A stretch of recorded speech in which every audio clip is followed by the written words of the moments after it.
Hey everyone, and welcome to Miss May Bow Studio. I'm so excited about today's video.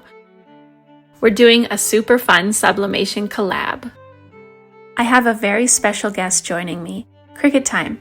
If you haven't seen her channel yet, you're definitely missing out on some amazing Cricut projects.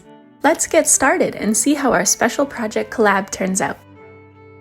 In today's tutorial, we will show you how to sublimate faux leather using a sublimation printer and heat press. Now is a good time to pause, subscribe, and save this video. For this project, you will need a sublimation printer, heat press mat, faux leather, sublimation paper, parchment or butcher paper, sublimation tape, and a digital pattern. For this project, we will be using this smooth white faux leather. Let's get started with sublimation. Easter is just around the corner, so we will be making two different Easter patterns. The first one is this cute pink bunny and flower pattern, and the second is this fun little blue and white one. Both of them are linked in the description below if you want to download the same ones. To set up the sublimation page, I'll pull over the first pattern into Microsoft Word. We want this design to be 8 inches long, so I'll click on Size and Position and change the width to 8 inches. Part of the pattern is sticking off the page, so I'll just center it, then we can see it all. Our bows will only be an inch or two high, so I can crop this and fit more designs onto the page. I'll crop this to 2 inches high. That looks right. And now I'll just move it to the top so I can fit lots of different patterns on this page. Now I can repeat that process with the second pattern. Bring it in, adjust it to 8 inches wide, put it back in the middle, and crop it to 2 inches high. We will need one more little piece to be the bow strap. The easiest way to get this ready is to just copy and paste one of the patterns, and then crop it to the size you need. We'll go with 1 inch wide by 2 inches high today. Perfect. Now I'll repeat that process again for the second one. When I have a lot of extra room on a page like this, I like to copy and paste a few more of the pattern.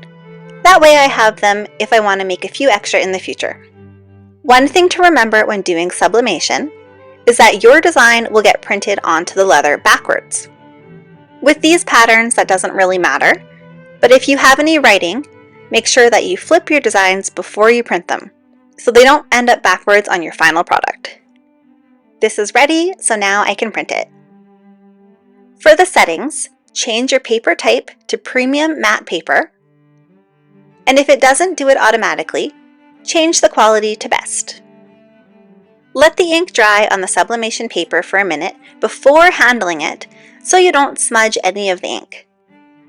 The image will come out of the paper looking kind of dull and faded. Don't worry, this is normal. The ink will brighten up once it's activated with the heat press. Now we can show you how to sublimate onto the faux leather.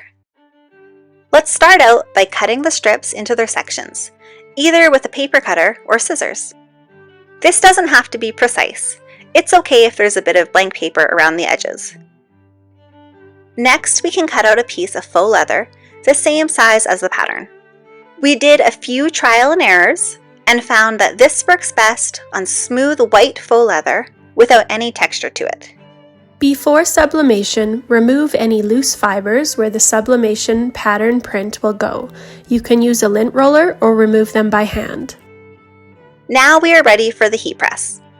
Protect the heat mat by putting down a piece of parchment or butcher paper. Next is the faux leather with the good side facing up. Now we can take our pattern and put that onto the leather with the pattern side facing the leather. We don't want this to wiggle at all, so we can use heat-resistant tape to keep it in place. Let's put down another piece of parchment or butcher paper to protect the heat press and then we can press this at 360 degrees for 30 seconds. Wait for this to cool down completely before touching or moving it, and then you can remove the sublimation paper. Use your weeder tool to help you get it started if needed. And there you go! This pattern has sublimated right onto the leather. We repeated this process for the second pattern. When you compare the same design side to side, you can see how much the design brightens up from the heat press.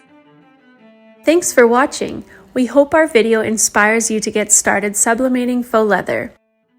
If you like this video, don't forget to subscribe for more tutorials and ideas.